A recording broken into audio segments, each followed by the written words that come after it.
Hey everybody, it's Monika, mental health therapist. In today's video, we're going to be talking about social work as a career, 7 things that you should expect. If you're interested in this video, then please keep watching. I'm Monika Thomas, the founder and clinical social worker at Kindred Connections Therapy Center. I've been a social worker for over 12 years. I decided to do an entire YouTube channel on my journey from cubicle working social worker to successful entrepreneur. Welcome to my channel. So many of you probably clicked on this video because you're either enrolled in a social work program or you're just starting out in your social work career. So what we're going to talk about today are 7 things that you can expect when you're starting into social work. Now, the reason why you became a social worker are varied. I became a social worker because I wanted to make a difference in the lives of people. But one of the things that you'll find is that wanting to make a difference in social work is not just the bulk of the work. There are other things that you have to do within the profession that you're taught when you're in school, but they manifest themselves in totally different ways when you get out into the field. So you might find that you get discouraged when you're in the field, or you might second guess your decision as to why you became a social worker, because once you began doing the work, you find that it's not just about helping people. There are a lot of other things in the profession that you have to deal with. So we're going to talk about what some of those things are today. Number 1 is to expect to work long hours. I think regardless of whatever social work career that you go into as a social worker, because we're meeting the needs of people, we have to meet people where they are. And that's not in this clearly defined box of a 9-to-5 job. Sometimes we have to work very early in the morning, or sometimes we have to work around the clock shifts, or sometimes we have to work well into the evening. So I am a mental health therapist in private practice. So that means I could have formed my practice to be a regular 9-to-5 practice where people come in the morning and then I start my day at 5. But because I wanted to meet the needs of the community, I know that many of my clients can't meet during the day because they work. So I knew that I had to extend my hours to 7 p.m. So I see clients up until that time. So if you're working in children's services, if you're working in an after school program, if you're working in a hospital, just know that some of those settings will require you to work long hours, and it won't be a traditional 9-to-5 job. Number 2 is to expect a lot of paperwork. Now, we all know this when we go to school. We take our class about how to do SAT notes and DAP notes and how to do documentation, and the importance of documentation. But when you get into the field, every agency has their own requirement about what documentation is required, and every agency is not operating in this century. Some agencies are very antiquated in how they document, very antiquated in their policies and procedures, in the way in which they keep documentation, and all agencies are not online. So you'll find that in some agencies, you're still having to write out notes by hand, still having to copy off a lot of papers, still having to fill out a lot of forms that aren't online or are not electronic. So even though in your everyday life you're finding ways that you're using the internet more and that you're using downloadable forms, but it can be discouraging and disappointing when you go into agencies and they've not caught up with the times. So you have to be aware of that, and you have to be aware that every agency may use their own software and their own systems, and sometimes those software and systems do not speak to one another. So you're finding that you're going into this software program to complete this form, then you're having to go into another program to complete another form, and then the documentation doesn't match up. So just know that there may be a lot of paperwork that you have to complete. You have to do a really good job of documenting. And then when you're taking notes around the progress that your clients are having, some agencies will be online, but some agencies are still paper and pencil. Number 3, expect to be a problem solver. If you're someone who gets easily overwhelmed by difficulty and challenges and problems, know that this may not be a good fit for you. You always have to be thinking one step ahead. You always have to be in solution mode. Not saying that you don't deal with the problems when they come. You absolutely do that in the moment, but when dealing with the problem, you have to be aware of it's going to be your responsibility to help clients come up with a solution to those problems. So that means you yourself have to know about community resources. You need to know where people can go to get access to the services that they need. You should probably be the one making collateral calls to organizations and agencies within your community to make sure that services are still available for people. I think one of the most frustrating things for clients is for us to refer them to an agency or an organization and the service is no longer available, or a service that used to be free now has a cost associated with it. So if we're making these calls ahead of time and letting our clients know what services are available in the community, we are putting ourselves out there as that number one resource that clients can rely on for information that's accurate and up to date.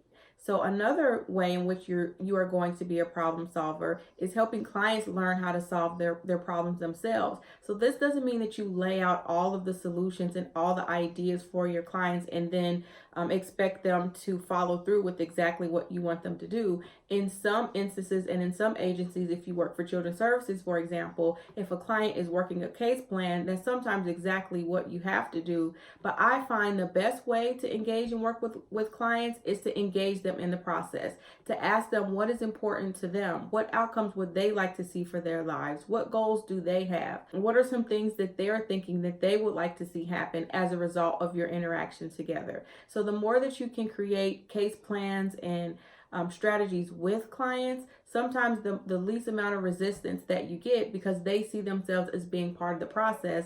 And it's not just this plan or this program that's imposed upon them, but it's something that they had an equal say in creating. So you have to think of ways that you can do that for your client. Think about ways that you can engage them in the process, and think about the questions that you would need to ask them in order to engage them in the process. So some questions that I like to ask clients are, what do you think about adding this part into your case plan? Or what are your thoughts and ideas if we chose to go this route? Or how do you think this will be beneficial for you if we decided to do this as opposed to this? Or what did you have in mind if the judge says that you need anger management? What types of things do you notice that you struggle with or that are triggers for you that you think would be most helpful and most beneficial? So you take yourself out of the role of always having to be the problem solver, and you put some of that responsibility on the client, and then you guys just work that process together. Number 4, one of the other things that you have to expect in this profession is stress. This profession comes with a high level of stress. And it's documented that social workers sometimes carry the stress of their clients. So if you're working with women in domestic violence situations, if you're working with children who are being removed from their families, if you're working with highly traumatized populations, then your work is going to come with a high level of stress. And it's good to know that going into it so that you can have ways to manage your stress. You can have ways to de-stress, and then you can also know what your triggers are that will create more stress for you. So if you are a domestic violence survivor yourself and you're working very closely with domestic violence survivors, you know that interaction could potentially be a trigger for you because you're so close to that work. So it may be hard for you to disconnect from it. You may find yourself totally engaged in the work where it's hard for you to pull yourself away from it. And sometimes it's hard to see where you stop and the work begins. So if that is the environment in which you're working, you have to know that being that close to the work will create a lot of stress in your life. And I have created a free audio for social workers to help manage overwhelm and stress. So if you're interested in that audio, I'll put it in the description so you can check that out. And it comes with a free guide that walks you through 5 strategies to reduce overwhelm in your career and life. And if you find it helpful, please share it with someone else, and then reach out to me and let me know if you found the audio helpful. Number 5. One thing that you have to expect when you go into this field is dealing with red tape and politics. What that means is there's always a policy that impacts the work that we do. So before, when I gave you the example of the domestic violence client that you might be working with, there are government policies and there are state statutes and regulations that'll impact the work that you're doing with domestic violence survivors. So you have to understand that when you're dealing with social issues come with political influences, and those political influences can sometimes feel as if they weigh more heavier than the work that we're doing. So if there's a politician who has a certain agenda, or if there's something in your city that's going on that's highly driven by politics, you have to know that the well-being of clients and the well-being of vulnerable communities may not be at the top of the priority list. And you'll find that in your work, and it can be very frustrated. But just because you expect it doesn't mean that you have to accept it. And that's one of the tenets within our social work practice is advocacy. So whenever we see that those policies and politics are weighing more heavily and showing to be more important than the needs of our community, then that's when our advocacy comes into play, making sure that politicians and making sure our government leaders and our government officials keep those priorities first and keep those needs of vulnerable populations at the forefront of the decision making that's happening within our communities. And red tape is just all of those agency difficulties that makes it hard for you to provide services to your clients. That's something that you're going to have to expect. But again, just because you expect it doesn't mean that you accept it. You should always be questioning agency policy and whether or not it's relevant to the times, whether or not it's meeting the needs of the community at the state at which it stands. You should always be advocating for the things that you hear your clients say. And just because your agency has done things over and over again, year after year after year, and the status quo is maintained, doesn't mean that that status quo has to keep going in the way that it is if it's not meeting the needs of the community and if it's creating too many roadblocks and difficulties for clients to access services. So you knowing how to effectively advocate in the reduction of red tape and come with solution-oriented responses that can create a way for clients to get easier access to services and to eliminate barriers, that's going to be a key way for you to reduce your stress in this profession. Number 6. One thing to expect, unfortunately, is that feeling that you feel like you're not making a difference. I think all of us within the social work field have experienced that feeling where we went into the field and went into the profession for one thing, but the client demographic that we wanted to serve, the change that we wanted to see happen within clients or within our community, we just didn't see that impact, or the impact took a really long time to come into play.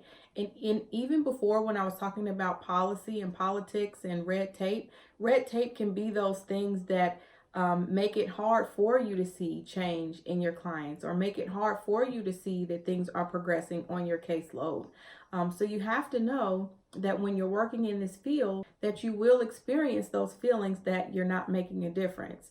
And I also did a video before about 4 mistakes that social workers make when starting in the profession. And one of those mistakes was staying in a position for too long. So if you find that you stayed in a position for too long, then that can further this feeling that you're not making a difference. So you have to be mindful of where you are and the impact that you're having and whether or not the work is a good fit for where you feel that you are in your life. And then you have to define for yourself, what does making a difference mean to you? Making a difference means different things to different people. And we have to be realistic about what making a difference means. Making a difference can mean that a client changed their way of thinking about what it meant to parent, or a client learned a new way to interact with their child, or a woman who was in a domestic violence situation was more mindful of her worth and her value. It doesn't mean that she doesn't get into another domestic violence situation. It could just mean that she increased her awareness over what she wants and what she deserves in her life, and she's not progressed in the way that maybe makes you feel that she's ready to make change. But change for her may require a little bit more time and a little bit more learning. So sometimes we're never around to see the fruit of the seeds that we plant within our clients because we don't see those immediate changes within their lives. But just because we don't see it manifest in front of us doesn't mean that the client isn't going to make change. So having a realistic expectation about what change means to you is important, because in your mind you may be thinking that you want clients to have leaps and bounds of change, but for some clients change can be very small and incremental. So making sure that you're not putting your expectation of change onto the client is important. We have to meet people where they are. We have to know that people are coming from sometimes very traumatic situations, and they've learned these adaptive behaviors within their lives that can take a very long time to disconnect and detach from. And it's not our job to judge their journey. It's not our job to judge how far along they're coming on that journey, but it's making sure that we're giving them the skills, the knowledge, and the empowerment to know that they can move their lives along in the direction that they want it to go. Expect to have that one client that surprises you.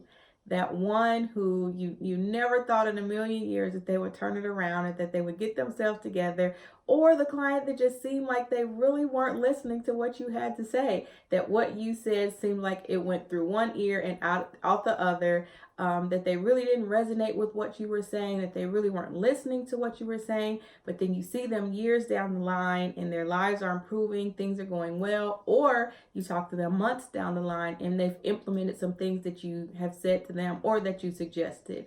So that's sometimes the reward of the work, that, like I said before, we're not always able to see when the fruits of our labor manifest for our clients, but know that those rewards do come, and those are sometimes the most fulfilling moments of being in the social work profession. So I hope these 7 things to expect were helpful for you. Please share this with another social worker who you think will benefit from this information. If you've not already, please subscribe to my channel. We'll be releasing more videos about social work careers and professions, as well as mental health and the entrepreneur side of clinical social work.